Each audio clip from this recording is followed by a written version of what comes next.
Bismillahirrahmanirrahim. Assalamualaikum warahmatullahi wabarakatuh. Alhamdulillahi rabbil alamin. Assalatu wassalamu ala asrafil anbiya'i wal mursalin wa ala alihi wa ashabihi rasulillahi ajma'in, amma ba'd. Para pendengar yang dimuliakan oleh Allah Subhanahu wa ta'ala. Sekarang saya berada di Pantai Panjang Kota Bengkulu yang suasananya indah, sejuk, dengan air yang berombak-ombak, yang harus kita syukuri, karena semua itu adalah ciptaan Allah Subhanahu wa ta'ala yang harus kita syukuri. Kita sebagai manusia yang diciptakan oleh Allah Subhanahu wa ta'ala, mari kita untuk bersyukur atas nikmat-nikmat yang diberikan oleh Allah Subhanahu wa ta'ala kepada kita, yang harus kita syukuri dan kita ta'zim. Karena kita sebagai manusia biasa yang harus bersyukur atas nikmat-nikmat yang diberikan oleh Allah Subhanahu wa ta'ala, agar hati kita tenang. Karena semua nikmat yang diberikan oleh Allah itu adalah nikmat sebenar-benarnya nikmat yang diberikan oleh Allah Subhanahu wa ta'ala.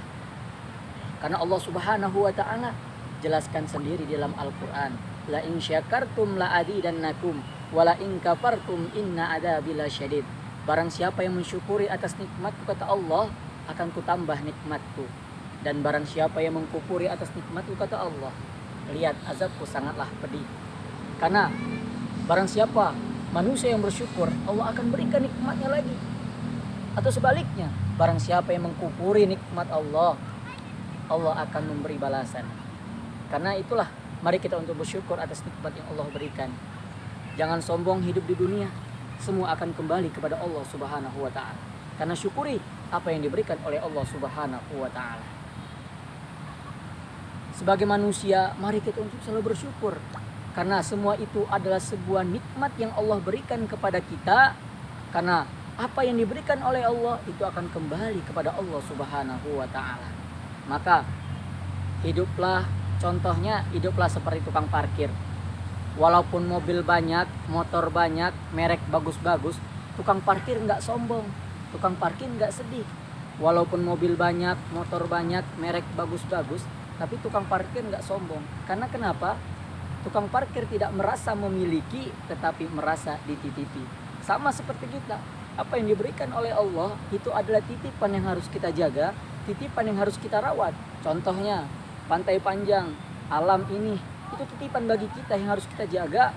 Bagaimana agar tidak ada kerusakan sedikit pun yang tercipta di dunia ini. Mari kita untuk jaga apa yang diberikan oleh Allah Subhanahu wa ta'ala. Saya berpesan kepada generasi muda, mari kita untuk selalu bersyukur kepada Allah Subhanahu wa ta'ala. Karena masa muda adalah masa yang paling indah, masa yang penuh dengan cita-cita dan harapan. Karena di tangan para pemudalah maju dan mundurnya bangsa dan negara. Karena itulah fungsinya peran pemuda untuk membangun bangsa dan agama menjadi baldatun thayyibatun wa rabbul ghafur. Karena itulah tugasnya para pemuda untuk menjaga, merawat bangsa dan negara dari orang yang tidak kita kenal. Hadirin para pendengar yang dimuliakan oleh Allah Subhanahu wa ta'ala. Para pemuda, mari kita untuk selalu giat untuk beribadah kepada Allah Subhanahu wa ta'ala, menjalankan atas segala perintah yang Allah berikan kepada kita. Karena kitalah generasi muda, di tangan kitalah maju dan mundurnya harapan bangsa dan negara. Inna fi yadi subhani amral ummah wa fi aqdami hayataha. Di tangan para pemudalah maju dan mundurnya harapan bangsa dan agama. Hadirin para pendengar yang dimuliakan oleh Allah Subhanahu wa ta'ala. Rasulullah Shallallahu alaihi wasallam adalah teladan yang harus kita contoh akhlaknya dalam kehidupan dan berkehidupan sehari-hari. Laqad kana lakum fi Rasulillahi uswatun hasanah. Sungguh telah ada pada diri Rasulullah suri tauladan yang baik bagimu, yang harus kita contoh akhlaknya dalam kehidupan kita sehari-hari, agar kita bisa mendapatkan syafaatul uzmah dari baginda Rasulullah Muhammad sallallahu alaihi wasallam. Fungsinya untuk pemuda, pemudi harapan bangsa, mari kita untuk mencontoh akhlak Rasulullah dalam kehidupan kita sehari-hari, agar kita bisa menjadi pemuda yang nantinya akan memimpin bangsa dan negara yang sesuai dengan syariat agama Islam yang telah diturunkan oleh Allah Subhanahu wa ta'ala melalui Al-Quran dan hadis Rasulullah SAW.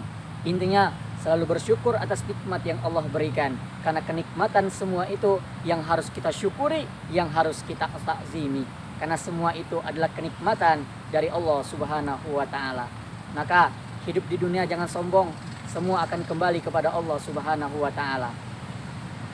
Orang bahagia punya masa lalu. Orang yang bahagia saja punya masa lalu yang buruk, dan orang yang berdosa punya masa depan.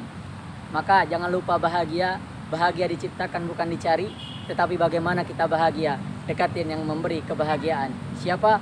Allah Subhanahu wa taala. Hadirin para pemirsa, para pendengar yang dimuliakan oleh Allah Subhanahu wa taala. Maka daripada itu, mari kita untuk selalu bersyukur kepada Allah Subhanahu wa taala atas segala apa yang diberikan oleh Allah Subhanahu wa taala kepada kita, yang harus kita syukuri agar kita menjadi orang-orang yang beriman dan bertakwa kepada Allah Subhanahu wa taala. Mungkin ini saja yang bisa saya sampaikan. Kurang lebihnya saya mohon maaf pada Allah, saya mohon ampun. Syukran. Wassalamualaikum warahmatullahi wabarakatuh.